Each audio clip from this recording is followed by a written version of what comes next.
I woke up that morning not knowing it would be the last time I'd ever walk into that house as someone's wife. My name is Emma. I'm 28 years old, and I've spent the last 4 years of my life trying to be the perfect daughter-in-law, the perfect wife, the perfect version of myself that would finally be enough for Marcus and his family. But on that Tuesday afternoon in March, standing in the living room of their suburban home in Atlanta with spit dripping down my cheek, I realized that no amount of perfection would ever matter to people who had already decided I was worthless. What I didn't know then was that the phone call I was about to make would change everything. Not just for me, but for every single person in that room who thought they could humiliate me and walk away unscathed. Let me take you back 6 hours before that moment, before the spit, before the silence, before everything fell apart and somehow came together all at once. I had driven to Marcus's childhood home that morning because his mother, Patricia, had called me the night before insisting we needed to have a family meeting. Her voice on the phone had that edge to it, that particular sharpness that I'd learned to recognize over the years as a warning sign. But I went anyway, because that's what I always did. I showed up. I smiled. I tried to smooth things over. I convinced myself that this time would be different. The Atlanta traffic was heavy that morning, the kind of thick, humid heat that makes your clothes stick to your skin, even with the air conditioning on full blast. I remember gripping the steering wheel and practicing deep breaths, telling myself to stay calm, to not react, to be the bigger person no matter what happened. When I pulled up to the house, a sprawling ranch-style place in one of those neighborhoods where every lawn looks the same and everyone knows everyone else's business, I could see Marcus's truck already in the driveway. His sister Jennifer's silver SUV was parked right next to it. My stomach tightened because I knew what this meant. This wasn't just a casual family gathering. This was an ambush, and I was walking straight into it. I sat in my car for a moment, staring at the house with its perfectly maintained garden and its American flag hanging by the front door, and I almost turned around and drove away. But I didn't, because part of me still believed that if I just tried hard enough, if I just explained myself clearly enough, they would finally see me as human. If you're listening to this story and feeling that knot in your stomach because you've been in a situation like this, where you knew something bad was coming but you walked into it anyway, I want you to do something for me right now. Click that subscribe button below this video. Seriously, take 2 seconds and hit subscribe, because we're building a community here of people who understand what it's like to survive these moments, and I want you to be part of it. We're so close to reaching 1,000 subscribers, and every single one of you matters in making that happen. I walked up to the front door and knocked, even though Marcus had given me a key years ago. Something about the situation made me feel like I didn't belong there anymore, like I needed permission to enter. Patricia opened the door wearing one of her floral blouses and that smile that never quite reached her eyes. She'd never liked me from the moment Marcus brought me home for the first time. I was too independent, too career-focused, too opinionated. I didn't come from the right kind of family. My parents were immigrants who had worked their way up from nothing, and somehow that made me less than in her eyes, even though she'd never say it outright. It was always there in the small comments, the little digs about my accent, my cooking, the way I dressed, the fact that I'd kept my last name when we got married. The living room was exactly as I remembered it, with the same beige sectional sofa and the family photos covering every available surface. Marcus was sitting in his father's old recliner, which he always did when he wanted to feel powerful, like he was the man of the house. Jennifer was perched on the arm of the sofa, filing her nails like she had all the time in the world. Patricia gestured for me to sit, and I chose a spot on the opposite end of the sectional, as far from everyone as I could get. The air in that room felt thick and hostile, like walking into a wall of resentment. Patricia started talking first, her voice syrupy sweet in that way that Southern women do when they're about to destroy you. She said we needed to discuss some concerns about the marriage, about my priorities, about whether I was really committed to being part of this family. I remember thinking how strange it was that we were having a conversation about my marriage, without my husband actually participating, just sitting there silent in that chair while his mother spoke for him. That should have been my first clue about how deep the rot went, but I'd been making excuses for Marcus for so long that I'd lost the ability to see him clearly. Jennifer chimed in next, saying she'd been talking to Marcus and he'd been really unhappy lately, really struggling with my attitude and my selfishness. She started listing things I'd apparently done wrong. I'd refused to quit my job when Marcus asked me to. I'd insisted on keeping separate bank accounts. I'd pushed back when Patricia tried to dictate how we should decorate our home. I dared to suggest that maybe we should spend Christmas with my family for once instead of always coming here. Each accusation felt like a slap, and I could feel my heart racing, my hands starting to shake. But I kept my voice steady when I responded, explaining that I'd never refused to compromise. I'd just asked to be treated like an equal partner instead of a servant. That's when Marcus finally spoke up, and his voice had this cold contempt in it that I'd never heard before. Or maybe I had, but I'd been too afraid to acknowledge it.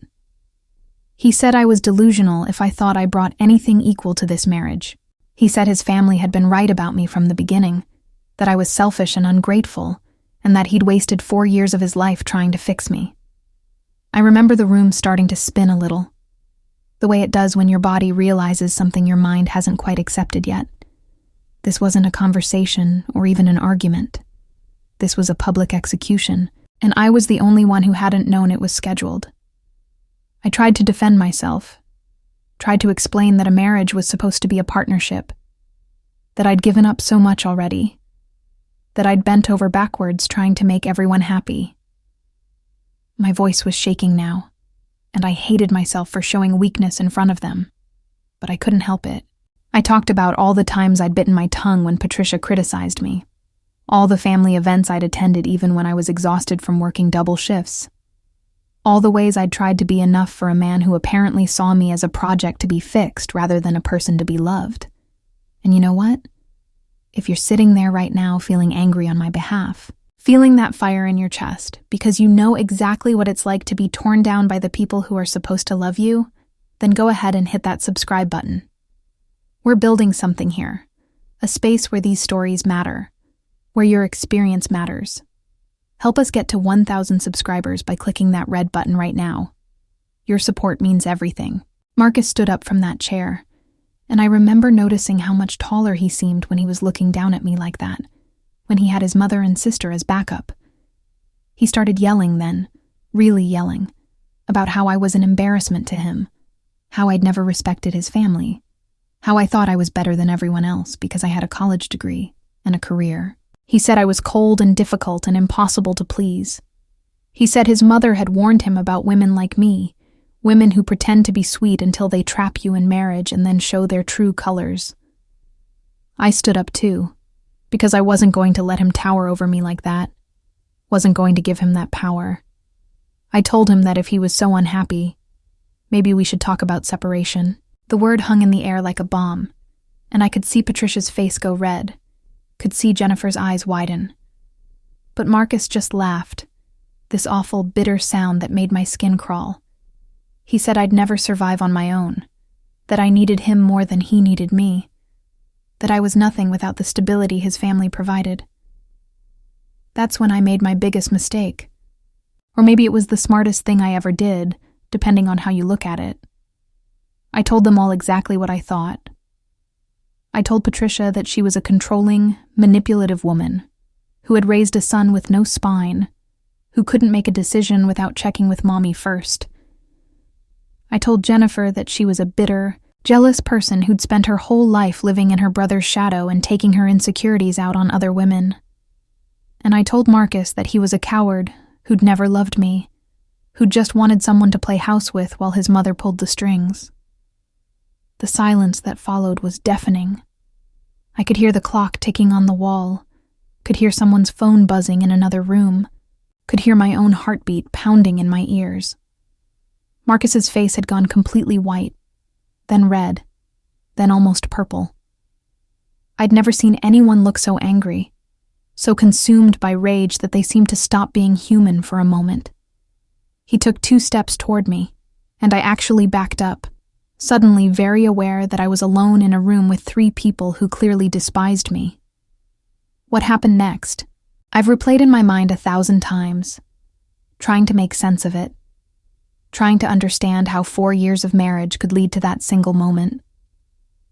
Marcus stood right in front of me, so close I could smell his cologne, the same one I'd bought him for his birthday last year.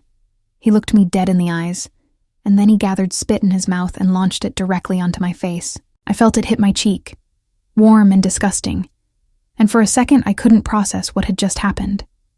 My brain couldn't catch up to the reality that my husband, the man I'd shared a bed with for 4 years, had just spit on me like I was garbage on the street. But what happened next was somehow worse than the spit itself. Patricia started clapping. Slow, deliberate claps like she was applauding a performance. And then Jennifer joined in, and they were both sitting there clapping and smiling while their son and brother stood in front of his wife with hatred in his eyes and spit on her face. I couldn't move. I couldn't breathe. I just stood there with that disgusting wetness on my cheek, staring at these 3 people who were supposed to be my family, and something inside me broke. Not in a sad way, not in a defeated way, but in a way that cleared out all the fog, and all the excuses, and all the desperate hope that had been clouding my judgment for years. Before we continue with what happened next, and trust me, you're not going to believe what I did with just 1 phone call, I need you to pause for just 2 seconds and hit that subscribe button. We're almost at 1,000 subscribers, and every single person who subscribes helps us build this community of survivors, of people who refuse to be treated like garbage by anyone. Click subscribe right now, then come back and hear the rest of the story, because it's about to get very, very interesting. I reached up and wiped the spit off my face with the back of my hand, and I didn't say a word. Not a single word. I just turned around and walked toward the door, moving like I was underwater, like everything was happening in slow motion. Patricia called after me, her voice sharp, asking where I thought I was going, telling me we weren't finished. But I kept walking. I opened that front door, stepped out into the humid Atlanta afternoon, and closed it behind me very gently, very deliberately. I walked to my car, got in, closed the door, and sat there for a moment in the silence. My hands were shaking so badly I could barely get my phone out of my purse. But I managed it, scrolling through my contacts until I found the name I was looking for. David Chen, the senior partner at the law firm where I worked as a paralegal. David was also Marcus's boss at the engineering firm, though Marcus didn't know that David and I worked in the same building, that we'd had coffee together dozens of times, that I knew things about the company that Marcus thought were secret.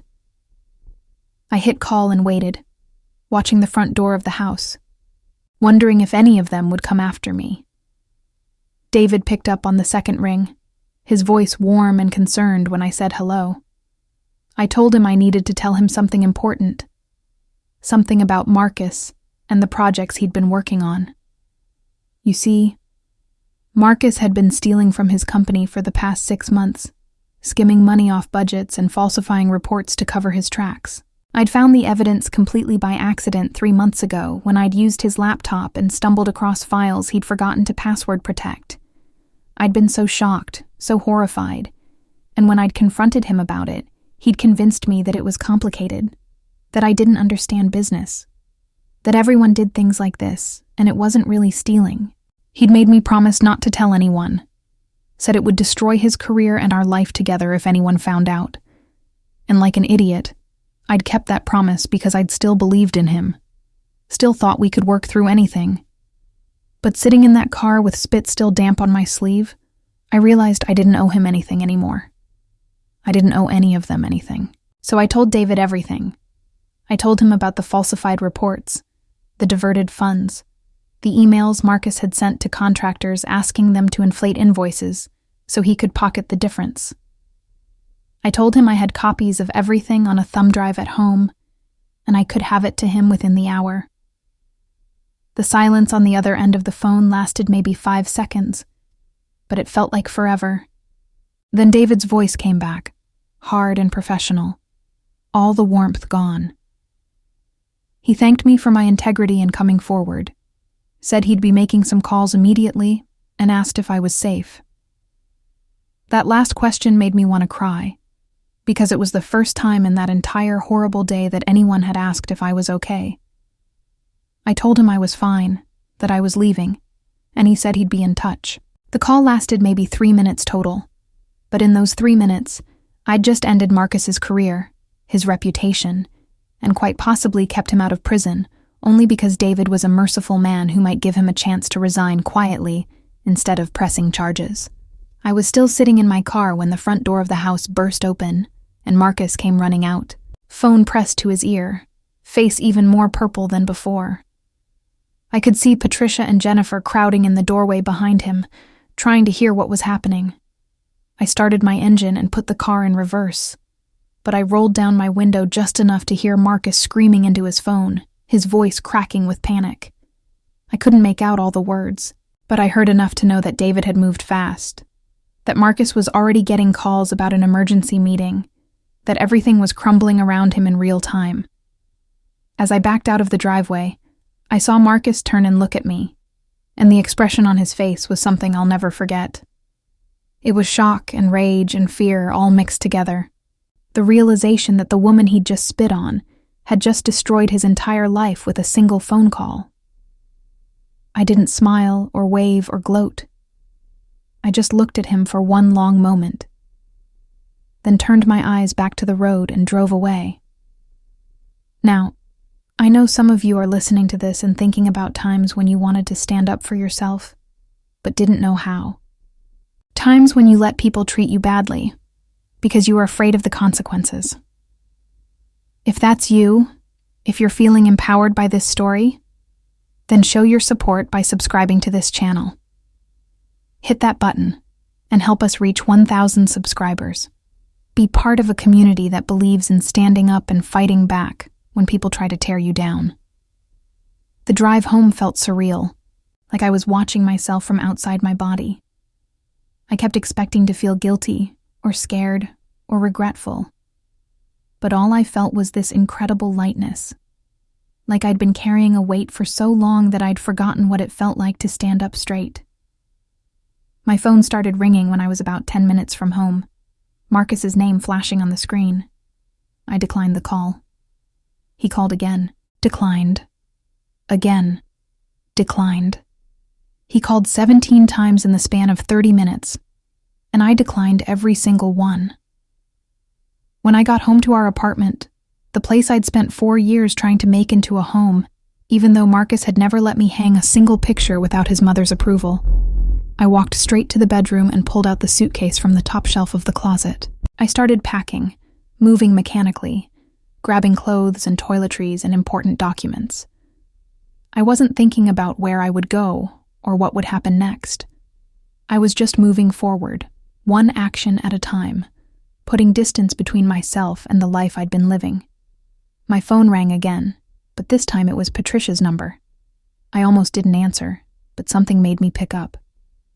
Her voice was shaking with rage, screaming at me about what I'd done, calling me ungrateful and spiteful and evil. She said I'd destroyed her son's life out of pettiness, that I was a vindictive witch who couldn't handle being put in her place. I let her rant for about 30 seconds. Then I interrupted her very calmly and said that her son destroyed his own life the moment he decided to steal from his company, and I'd destroyed my own life by staying with him as long as I had. I told her that the spit on my face was the wake-up call I'd needed, and I should actually thank her for applauding it because it had given me perfect clarity about what kind of people they all were. Then I hung up and blocked all 3 of their numbers. The silence that followed was beautiful.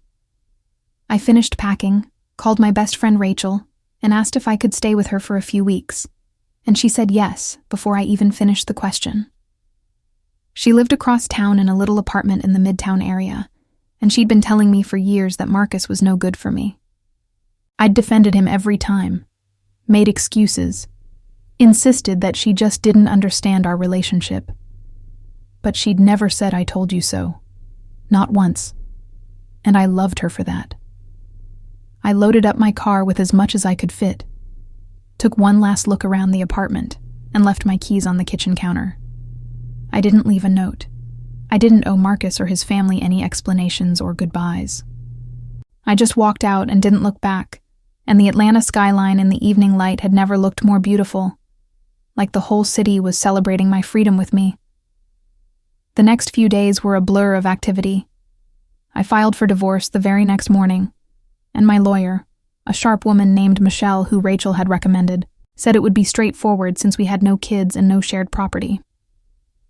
Georgia's a no-fault divorce state, which meant I didn't have to prove Marcus's infidelity or abuse or anything else. I just had to prove we'd lived separately, and the marriage was irretrievably broken, which was the easiest thing in the world to demonstrate. Word spread fast about what had happened at Marcus's job. He ended up resigning before they could fire him, but David made sure that everyone in their industry knew why. Marcus would never work as an engineer in Atlanta again, probably not anywhere in the Southeast. His reputation was ruined, and the crazy thing was, I didn't feel bad about it. I'd spent so many years feeling guilty every time I stood up for myself, every time I asked for the bare minimum of respect, but this time, I felt nothing but relief. If you're still with me on this journey, if you're feeling that sense of justice and empowerment, do me a favor right now and subscribe to this channel. Click that red button and help us build something amazing together. We're so close to 1,000 subscribers, and your click makes a real difference. Join this community of people who refuse to be treated like doormats. About a week after I left, Jennifer showed up at Rachel's apartment building. I don't know how she found out where I was staying, but she stood outside buzzing the intercom over and over until I finally came down to talk to her. She looked terrible, like she hadn't slept in days, and her voice was hoarse when she started talking. She said the family was falling apart, that Marcus was having a breakdown, that Patricia was so stressed she'd ended up in the hospital with chest pains. She begged me to recant my statement to David, to say I'd made it all up, to fix what I'd broken. I just stared at her for a long moment, remembering the sound of her applause, while her brother's spit dripped down my face. Then I told her that I hadn't broken anything. Marcus had broken his own integrity when he stole from his company. Patricia had broken her own health by spending years building her son into a man who thought he could treat women like property, and Jennifer had broken any chance of my sympathy when she'd clapped and laughed at my humiliation. I told her that sometimes broken things don't get fixed. They just stay broken, and that's exactly what they deserved. She called me a monster and said I'd regret this, that karma would come for me. I told her karma had already come, just not for the person she thought. Then I went back inside and never saw her again. Rachel had been watching from the window, and when I came back upstairs, she just hugged me and said she was proud of me. That meant more than Jennifer's opinion ever could. The divorce moved forward quickly. Marcus tried to fight it at first, sent his lawyer to meetings demanding I pay him spousal support since I'd ruined his career and he couldn't work. But Michelle shut that down fast, presenting evidence of his theft and arguing that his unemployment was a consequence of his own criminal behavior, not my actions. The judge agreed, and Marcus ended up with nothing. We split what little shared property we had down the middle, and I walked away from the marriage with my dignity and my bank account intact. During those weeks of legal proceedings, I learned things about Marcus that I'd never known. He'd been having an emotional affair with a coworker for the past year. He'd taken out credit cards in both our names without telling me and racked up nearly $30,000 in debt, mostly on gambling websites. He'd lied to me about where he was going most evenings, claiming he was working late when he was actually at bars or casinos. Our entire marriage had been built on lies, and I'd been too trusting or too naive or too desperate to believe in love to see it. But here's the thing I realized during all of this, the thing that changed my entire perspective on what had happened that day in his mother's living room. That moment when Marcus spit on me wasn't the worst thing that had ever happened to me. It was the best thing. Because it was so shocking, so undeniably horrible, that it broke through all my defenses and all my excuses and forced me to see the truth. If he'd just yelled at me again, If Patricia had just made another snide comment, I probably would have apologized and tried harder and stayed trapped in that toxic cycle for years more. But you can't make excuses for someone spitting in your face. You can't rationalize that away or blame yourself for it. It was clear and simple and undeniable, and it set me free. 3 months after I walked out of that house, I was sitting in a coffee shop in Midtown, early on a Saturday morning, reading a book and drinking an iced latte. The Atlanta summer heat was already building, even though it was barely 9 a.m., and the coffee shop was full of people working on laptops or meeting friends or just enjoying the weekend. I was completely absorbed in my book when someone said my name, and I looked up to see David Chen standing there with his own coffee, smiling at me. We ended up talking for over an hour, sitting at one of those little tables by the window while the city woke up around us. He told me that the company had recovered most of the money Marcus had stolen and that they'd decided not to press criminal charges in exchange for full restitution. He said he'd felt bad about that at first. Felt like Marcus was getting off too easy. But then he'd thought about how my phone call had probably saved the company hundreds of thousands of dollars in the long run by catching the theft early. He thanked me again for my integrity, for doing the right thing even though it must have been incredibly difficult. I told him the truth, which was that it hadn't been difficult at all. The difficult part had been staying silent for those 3 months when I'd first found out, lying to myself about why I wasn't reporting it, pretending it was about protecting my marriage when it was really about being afraid to blow up my life. The phone call had been easy. Standing up for myself had been easy. It was all the years of making myself small and quiet and accommodating that had been hard. Before you hear about what happened next, about how my life transformed in ways I never could have imagined, take a moment and click subscribe if you haven't already. Help us reach that 1,000 subscriber goal. Be part of this community that's all about supporting each other through difficult times and celebrating when we come out stronger on the other side. David and I started meeting for coffee regularly after that, just as friends at first. He was going through his own divorce, had been separated from his wife for almost a year, and we found comfort in each other's company. We'd talk about work and books and our plans for the future, and slowly I realized I was building a life that was entirely my own, not defined by anyone else's expectations or approval. I got promoted at work, moved into my own apartment in a building with a view of the city, started taking salsa dancing classes just because I'd always wanted to, and Marcus had always said it was stupid. I reconnected with old friends I'd lost touch with because Marcus hadn't liked them. I traveled to places I'd always wanted to visit, but he'd vetoed because they weren't his idea of fun. I spent holidays with my family for the first time in years, and my mother cried when she saw me because she said I looked happy again, like I'd been carrying darkness around and finally put it down. She was right. I had been carrying darkness, the weight of constantly trying to be someone I wasn't, and I'd finally set it down that day when I walked out of Patricia's house with spit on my face and fire in my heart. About 6 months after the divorce was finalized, I heard through mutual acquaintances that Marcus had moved back in with his mother. He was working a series of temporary jobs, nothing in his field, struggling to make ends meet. Patricia had apparently suffered a minor stroke from the stress of everything, though she'd recovered. Jennifer had stopped speaking to Marcus entirely, blaming him for the family's downfall.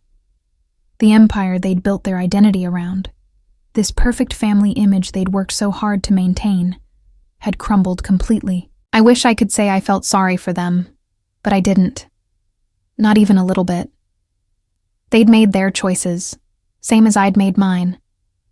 The difference was that my choices had led to freedom and growth and genuine happiness, while theirs had led to exactly the kind of misery they'd always tried to inflict on others.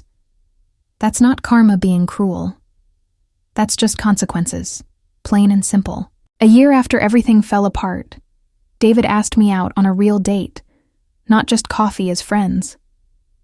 We went to this beautiful restaurant overlooking the city, one of those places with floor-to-ceiling windows where you can see all of Atlanta spread out below you like a blanket of lights. Over dinner, he told me he'd been falling in love with me slowly over the past months, watching me rebuild my life and become this strong, confident woman who knew her own worth.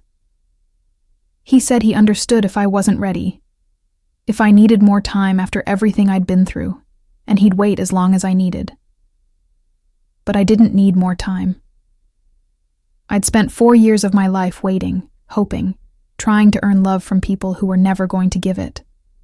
I was done waiting. I told David yes, that I'd like to see where this could go, and that kiss goodnight in the parking garage was the beginning of something real. Something built on mutual respect and genuine affection, instead of manipulation and control. We took things slow, really slow, but every step forward felt right in a way that nothing with Marcus ever had. Now, 2 years after that day in Patricia's living room, I'm engaged to David.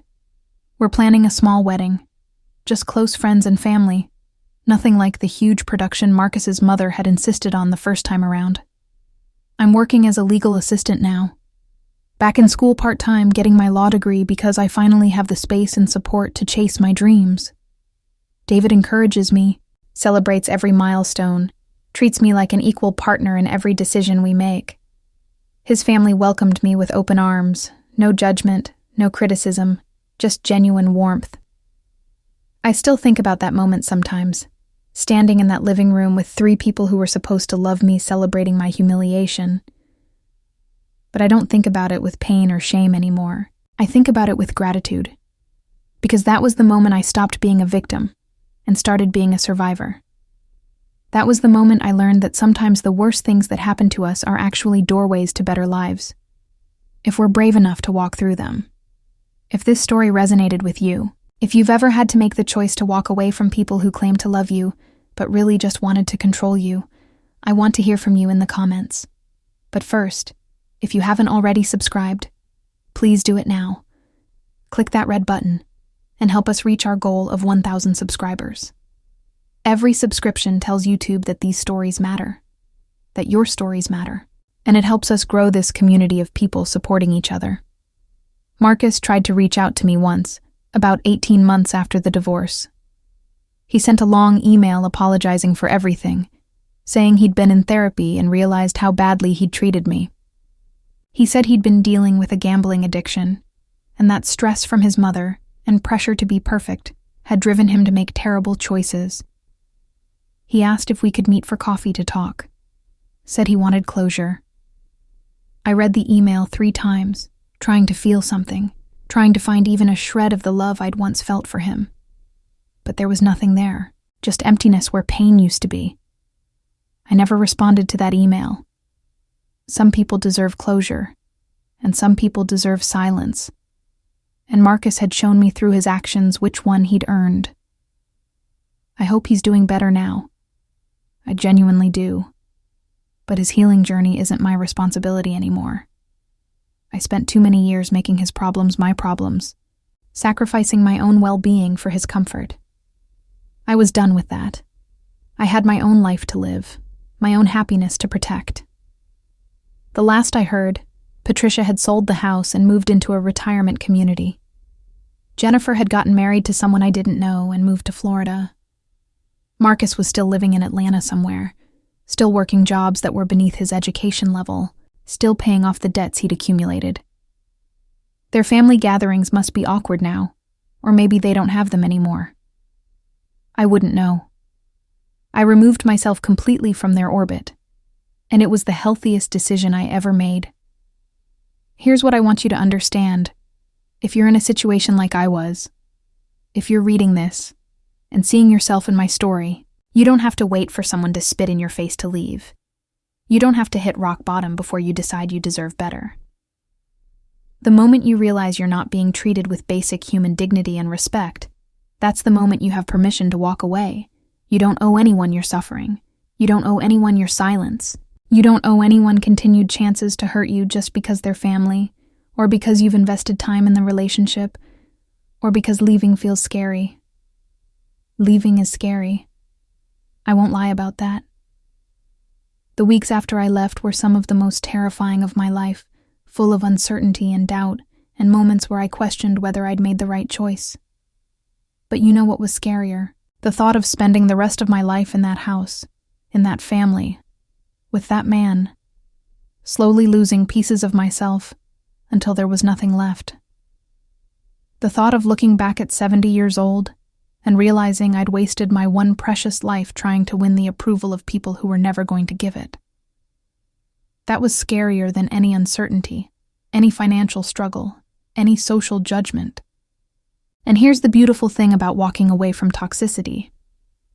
You think you're going to lose everything, but what you actually lose is just the weight. The people who truly love you will understand and support you. The opportunities you thought you'd miss out on will be replaced by better opportunities you never imagined. The life you thought you needed will be revealed as the cage it always was, and beyond that cage is a whole world of possibility waiting for you to step into it. If you're feeling inspired right now, if this story has given you hope or courage or just made you feel less alone, show your support by subscribing to this channel. We're building something special here, a community of 1,000 strong survivors and supporters, and I want you to be part of it. Hit that subscribe button right now and join us. I went back to that neighborhood once, about a year after everything happened. I don't know why I did it exactly. Maybe just to prove to myself that I could, that those streets didn't have power over me anymore. I drove past Patricia's old house, saw that it had new owners, a young couple with a baby stroller on the front porch. The garden looked different, more colorful, less rigid and perfect. It made me smile to think about new life happening in that space, new stories that had nothing to do with the darkness that had lived there before. I drove past the coffee shop where Marcus and I used to get breakfast on Sunday mornings, past the park where we'd taken walks in the early days of dating, when everything still felt possible. None of it hurt anymore. It was just geography, just buildings and streets with no emotional weight. The memories were still there, but they felt distant, like something that had happened to a different person in a different life. In a way, they had. The person I am now would never tolerate what the person I was then accepted as normal. The person I am now knows her worth, sets boundaries, walks away from disrespect without hesitation. The person I am now understands that love shouldn't require you to make yourself smaller, quieter, less than who you are. Real love, healthy love, the kind I have with David now, makes you bigger, braver, more fully yourself. It celebrates your strength instead of trying to diminish it. David and I talk about that day sometimes, about the phone call that connected us in a way we never expected. He jokes that Marcus's worst day was our meet cute story, and there's something beautifully ironic about that. Out of Marcus's greed and my heartbreak came something genuine and good. And sometimes I think that's the universe's way of balancing the scales. You take from others, you lose everything. You stand up for what's right even when it's hard, and you get rewarded in ways you never anticipated. My relationship with my own family has healed too. They never said it directly, but I know they'd been worried about me for years, watching me shrink and change, and lose my spark trying to fit into Marcus's world. My mother told me recently that she'd prayed every night that I'd find the strength to leave, but she'd never pushed me because she knew I had to come to that decision on my own. The relief in her voice when she talks about my life now, the joy she takes in seeing me happy, it makes me realize how much my pain affected the people who truly loved me. I want to finish this story by telling you about something that happened just last month, something that brought everything full circle in a way I never could have predicted. David and I were at a charity gala for his company, one of those formal events where everyone dresses up and pretends to enjoy tiny portions of expensive food while networking and making small talk. I was wearing this emerald green dress that made me feel confident and beautiful, my engagement ring catching the light every time I moved my hand, and I was genuinely happy to be there supporting David and the causes his company championed. We were standing near the bar, laughing about something one of his colleagues had said, when I saw her across the room. Patricia. She was thinner than I remembered, her hair completely gray now instead of the dyed brown she'd always maintained, and she was wearing a dress that looked expensive but somehow worn, like she'd owned it for years and kept bringing it out for occasions like this. She was alone, standing near one of the tall cocktail tables, clutching a glass of wine, and looking uncomfortable in a way that made her seem smaller than the woman who used to fill rooms with her commanding presence. Our eyes met across the crowded ballroom, and I saw recognition flash across her face, followed immediately by something that looked like shame, or maybe fear. For a moment, I thought she might turn and walk away, disappear into the crowd and pretend she hadn't seen me. But she didn't. She set down her wine glass, straightened her shoulders in that way she always did when she was preparing for confrontation, and walked directly toward me. David noticed the change in my posture, the way I'd gone still and tense, and he squeezed my hand gently, silently asking if I was okay. Patricia stopped a few feet away from us, close enough to talk without shouting, but maintaining a careful distance, like she wasn't sure if she was welcome in my space. Her voice when she spoke was different than I remembered, softer, less certain.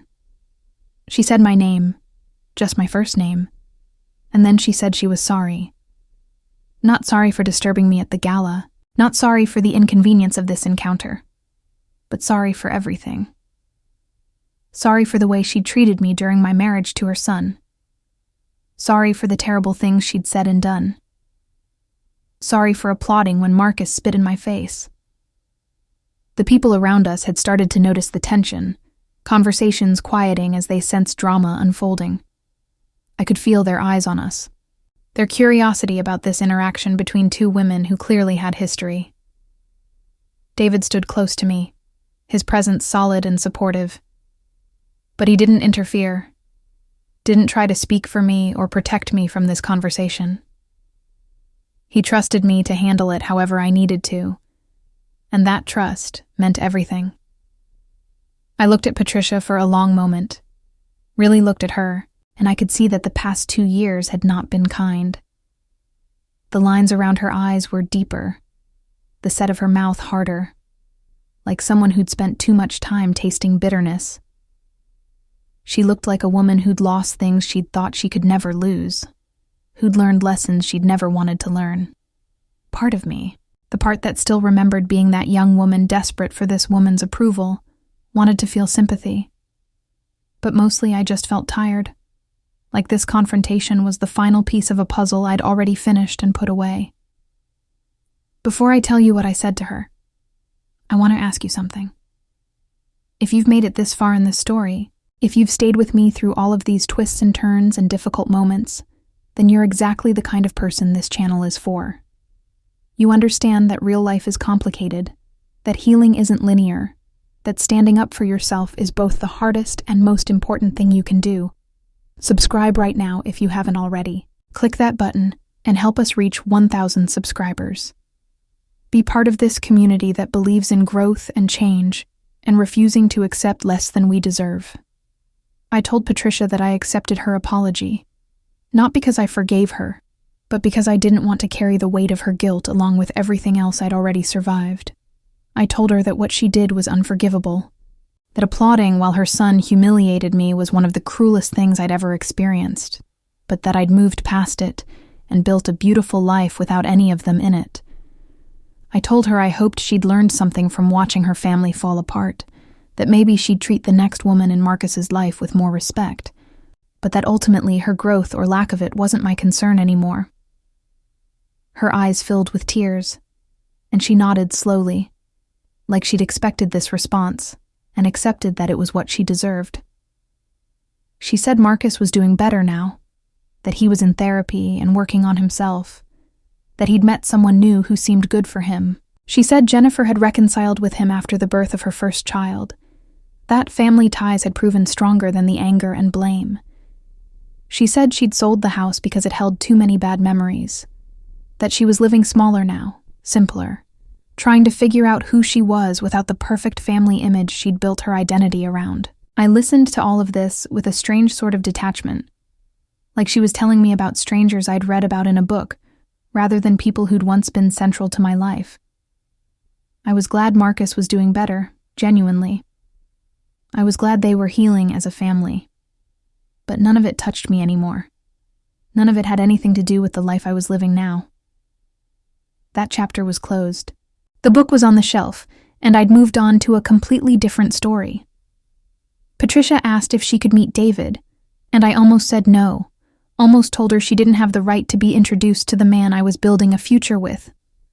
But David stepped forward on his own, extending his hand with professional courtesy, saying it was nice to meet her, even though I knew he'd heard enough stories to dislike her intensely. He was doing it for me, showing Patricia that I'd found someone who treated me with respect and kindness, someone who stood beside me instead of trying to stand over me. It was a subtle message, but a powerful one, and I saw Patricia understand it immediately. The conversation ended shortly after that, Patricia excusing herself and disappearing back into the crowd. David pulled me close and asked if I was okay, if I needed to leave, if I needed anything at all. I told him I was fine. Better than fine, actually. Because seeing Patricia again had confirmed something I'd suspected, but never quite believed. I didn't miss that life. I didn't miss those people. I didn't even miss the version of myself who'd tried so hard to make it all work. I'd evolved past all of it, and there was a freedom in that realization that felt like flying. The rest of the gala passed in a blur of conversations and dancing and laughter, and I didn't think about Patricia again until we were driving home in the early hours of the morning, Atlanta's downtown lights reflecting off the hood of David's car. He asked me what I was thinking about, and I told him the truth, which was that I was thinking about how random life is, how one terrible moment can change everything, how walking away from something that's destroying you can feel impossible until you actually do it, and then you wonder why you waited so long. We talked about the wedding, about our plans for the future, about whether we wanted kids, and where we wanted to travel, and what kind of life we wanted to build together. Everything felt possible in that car ride home, like the world was full of open doors instead of locked cages. That's what real partnership feels like, I realized. Not like you're constantly trying to prove yourself worthy of love, but like love is the foundation you're building everything else on top of. If you're listening to this and thinking about your own life, about relationships that drain you, or family members who diminish you, or situations where you're not being treated with basic respect, I want you to know something important. You don't need permission to leave. You don't need a dramatic moment like someone spitting in your face. You don't need to wait until things get so bad that you have no other choice. The moment you realize you're not happy, the moment you recognize that you're giving more than you're receiving, and it's destroying you slowly, that's the moment you can choose differently. Choosing differently is terrifying. I understand that more than you know.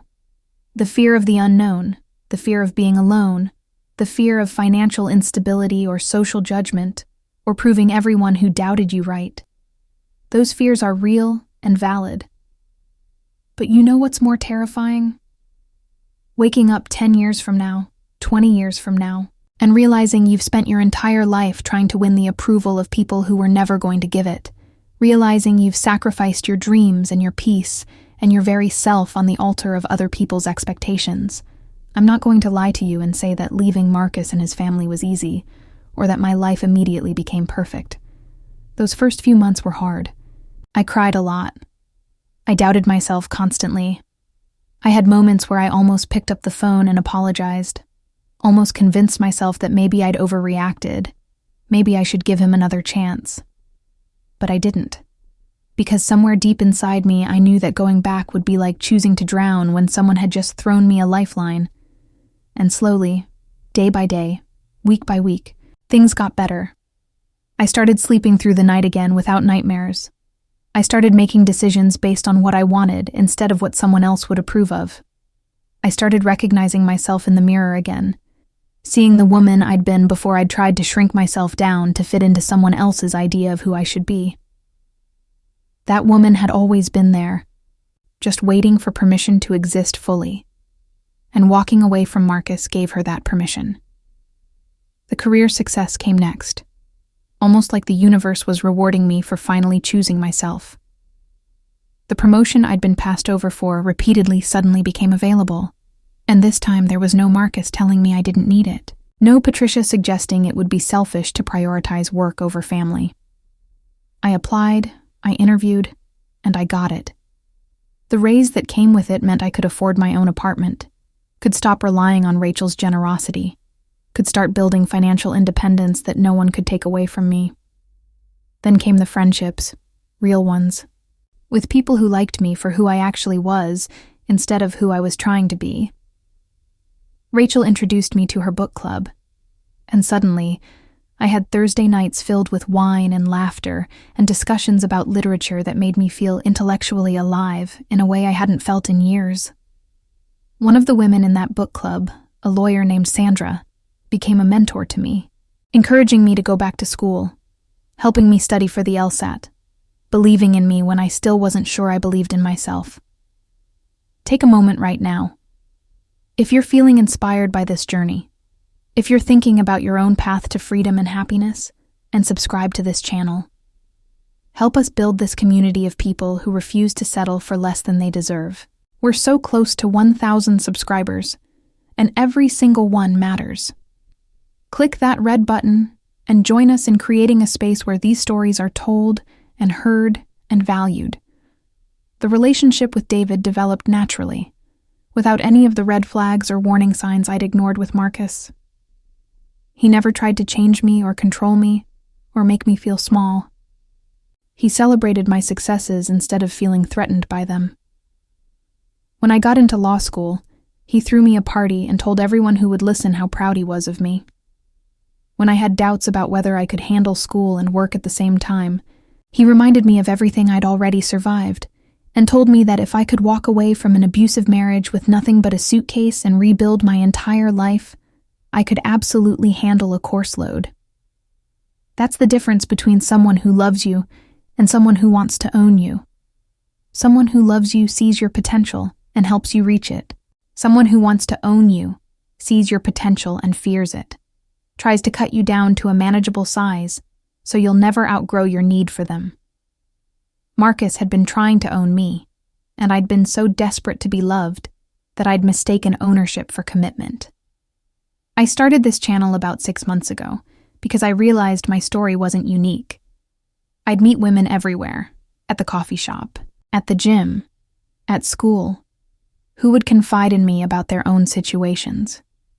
Partners who belittled them, family members who controlled them, friends who drained them, and they all had the same look in their eyes that I recognized from my own mirror 3 years ago.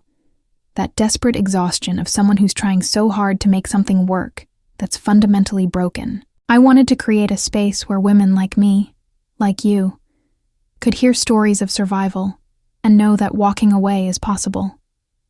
That life on the other side of that terrifying decision is not just possible, but beautiful. That you don't have to accept disrespect and abuse just because it comes wrapped in the language of love and family. So I started recording my story, and the response has been overwhelming. Messages from women all over the world telling me that hearing my experience gave them courage to leave their own toxic situations. One woman wrote me last week, saying she'd been planning to stay in her marriage for the sake of her children, convinced that any father was better than no father, until she heard this story. She realized she was teaching her daughters that it was acceptable for men to treat women terribly, and she was teaching her sons that this was how relationships worked. She left 3 days after listening to my story, and she said my voice in her head telling her she deserved better was what got her through the moment when her husband tried to convince her to stay. That message made me cry. The good kind of crying that comes from knowing your pain meant something, that your experience can light the way for someone else stumbling in the dark. That's why I do this. That's why I'm asking you to subscribe and be part of this community. Because every person who finds these videos and hears these stories is one more person who knows they're not alone, one more person who might find the courage to choose themselves. My wedding to David is planned for this fall, October 15th to be exact. We're getting married in a small ceremony at a botanical garden here in Atlanta. Just our closest friends and family. My parents are flying in from California, where they retired last year, and my mother has already cried twice during planning conversations because she's so happy to see me with someone who treats me well. David's parents have welcomed me like a daughter, no criticism, no judgment, just open arms and genuine affection. We're not having a big production because neither of us wants that. We've both been married before, both learned that expensive weddings and perfect venues don't make marriages strong. What makes marriages strong is mutual respect, honest communication, shared values, and the daily choice to show up for each other even when it's hard. Those things don't require a fancy ceremony or a designer dress or approval from people who don't matter. Marcus sent a wedding gift last month, which arrived completely unexpectedly. It was a set of wine glasses with a note saying he was happy I'd found happiness, and he hoped I could forgive him someday. I wasn't sure what to do with it at first, whether accepting it would be weakness or returning it would be pettiness. David said it was my choice entirely, that he'd support whatever I decided. I ended up keeping the glasses but donating them to a women's shelter, along with a note saying they were from someone who'd learned too late how to treat women with respect, and maybe someone else could drink from them while building a better life. It felt like the right ending to that chapter, turning something from my past into something that might help someone else's future. The women at that shelter were survivors like me. Women who'd walked away from abuse and violence and control. And if those glasses could sit on their tables during meals where they were safe and supported, then maybe some good could come from all the bad that had happened. I'm finishing law school next year, and I've already accepted a position at a firm that specializes in family law, specifically helping women navigate divorce and custody battles. It feels like everything I went through was preparation for this work, giving me insight and empathy that I never could have developed otherwise. When I sit across from a woman who's trying to leave an abusive marriage but is terrified of losing everything, I can look her in the eye and tell her from experience that losing everything is sometimes the only way to gain yourself back. The firm I'm joining is run by 3 women who all survived their own difficult divorces, who all rebuilt their lives and now spend their days helping other women do the same. They told me during my interview that they could see the fire in me. That particular determination that comes from having survived something that should have broken you but didn't. They said I'd be an asset to their clients because I'd understand not just the legal process but the emotional journey. And they were right. I think about that day in Patricia's living room all the time, but not with pain anymore. I think about it with gratitude, because it was the catalyst for everything good that came after. If Marcus had been just a little bit less horrible, if he'd just yelled at me or given me the silent treatment, or done any of the other controlling things he'd done before, I probably would have stayed. I probably would have apologized and tried harder and continued sacrificing myself on the altar of a marriage that was killing me slowly. But you can't ignore someone spitting in your face. You can't rationalize it or minimize it or convince yourself it wasn't that bad. It's visceral and shocking and undeniably wrong. And it gave me the clarity I needed to see everything else clearly, too. Sometimes we need that moment of absolute clarity, that thing that's so terrible it cuts through all our defenses and excuses and lets us see the truth we've been avoiding. If you're waiting for that moment in your own life, I want to tell you something important. You don't have to wait. You don't need someone to spit in your face to have permission to leave.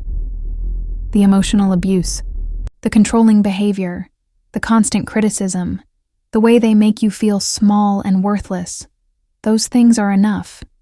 You don't have to wait for it to get physical or for something so dramatic that everyone else will understand why you left. You can leave because you're unhappy. You can leave because you deserve better. You can leave because you want to. And when you do leave, when you walk out that door and start building a life that's entirely your own, you're going to doubt yourself. You're going to have moments where you wonder if you made the right choice. You're going to feel guilty and scared and overwhelmed. But I promise you with everything I have, that those feelings will pass, and what will remain is freedom. The freedom to be fully yourself, to make your own choices, to build a life that reflects your values and dreams instead of someone else's control. Show your support for this message, for this community of survivors and supporters, by subscribing right now. Help us reach 1,000 subscribers and build something amazing together. Click that red button and be part of a movement that says, we deserve respect, we deserve love, we deserve lives that don't require us to shrink ourselves down to nothing. I ran into Jennifer about 3 months ago, completely by chance, at a grocery store on the other side of town. We were both reaching for the same box of cereal, and our hands touched, and we both looked up at the same time and recognized each other. The shock on her face was almost comical, and for a second I thought she might just turn around and walk away. But she didn't. She pulled her hand back, let me take the cereal box, and then she did something I never expected. She apologized. She said she'd been thinking about me a lot lately, especially since having her daughter, imagining how she'd feel if someone treated her daughter the way they'd all treated me. She said becoming a mother had given her perspective on a lot of things, made her realize that her loyalty to her brother and mother had made her complicit in cruelty.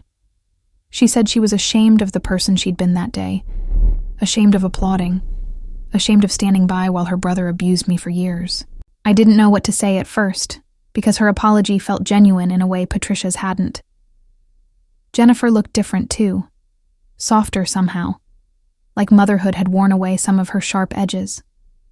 She showed me pictures of her daughter, a beautiful baby girl with dark curls and Jennifer's eyes, and she said she was terrified of raising her daughter in a world where women were treated the way Marcus had treated me.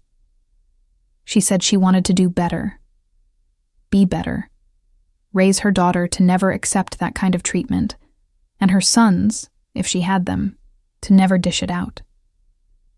We talked for maybe 20 minutes there in the cereal aisle, and it was strange and uncomfortable, but also somehow healing.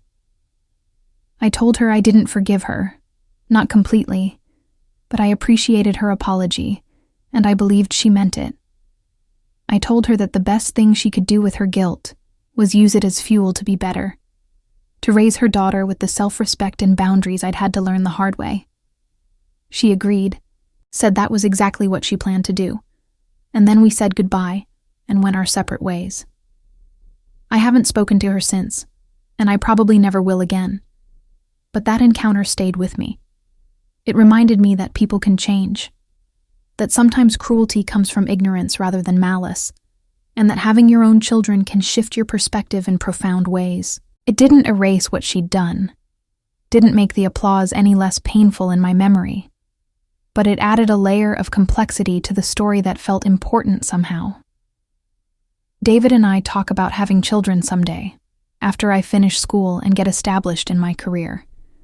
The idea terrifies me and excites me in equal measure, because I know what kind of mother I want to be, and I know exactly what kind of mother I don't want to be. I want to raise children who understand that love should never require you to make yourself smaller. I want to raise daughters who know their worth is inherent, not something they have to earn through pleasing others. I want to raise sons who understand that strength means lifting others up, not tearing them down. Sometimes I imagine my future daughter asking me about her father, about David, and why he's so different from other men.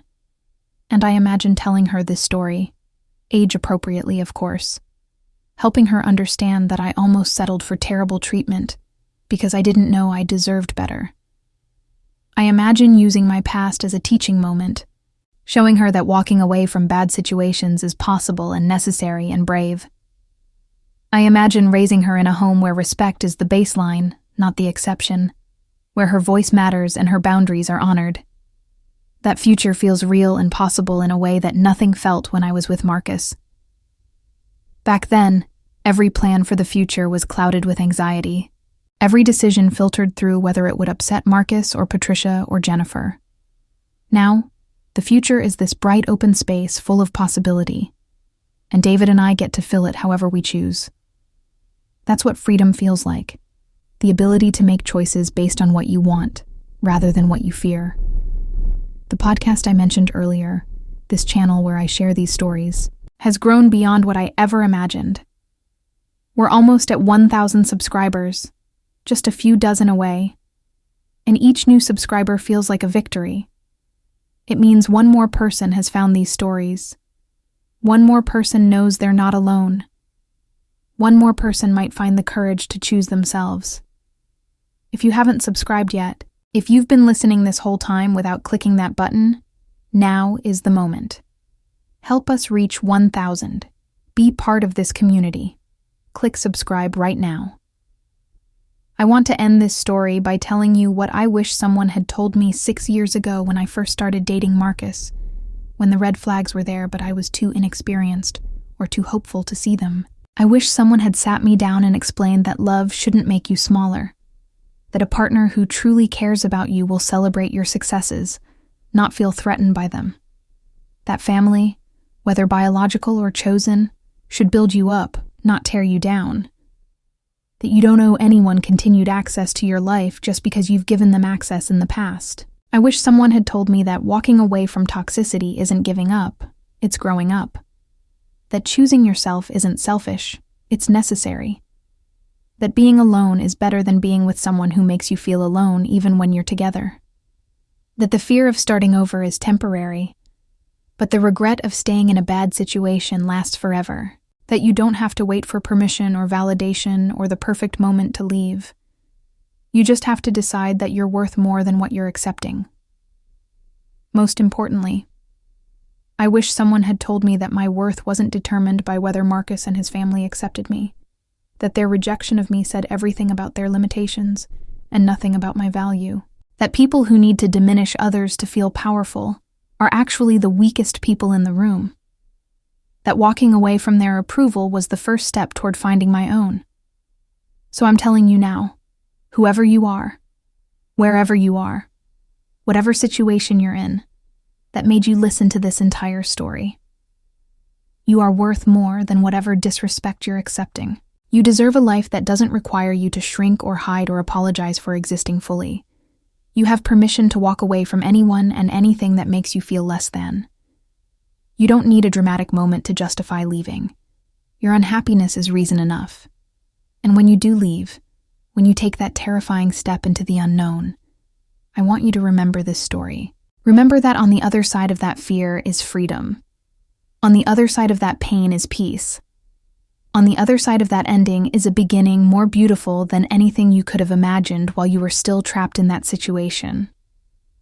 It won't be easy, but it will be worth it. I promise you that with everything I have. It will be worth it.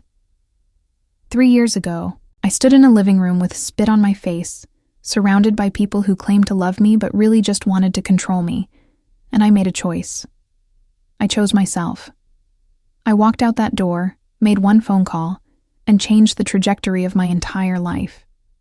Every good thing that's happened since that day, every moment of happiness and peace and genuine love, it all started with that single choice to say, enough is enough. You have that same choice available to you right now. You don't have to wait for someone to spit in your face. You don't have to wait for things to get worse. You don't have to wait at all. You can choose yourself today, this moment, right now. And when you do, when you walk away from whatever is diminishing you, I'll be here in this community we're building, cheering you on, believing in you, reminding you that you made the right choice. Subscribe to this channel if you haven't already. Help us reach 1,000 subscribers. Be part of a community that believes in the power of walking away, the strength of starting over, and the beauty of choosing yourself. Click that red button right now and join us. My name is Emma, and I'm no longer that woman who stood in a living room accepting cruelty because I'd convinced myself I didn't deserve better. I'm the woman who walked away, who rebuilt, who found real love, who's going to spend the rest of her life helping other women find their way out of the darkness. And if my story can light the path for even one person, then every terrible moment I survived was worth it. Thank you for listening. Thank you for being here. Thank you for being part of this journey. Now go subscribe, and then go choose yourself. You deserve it.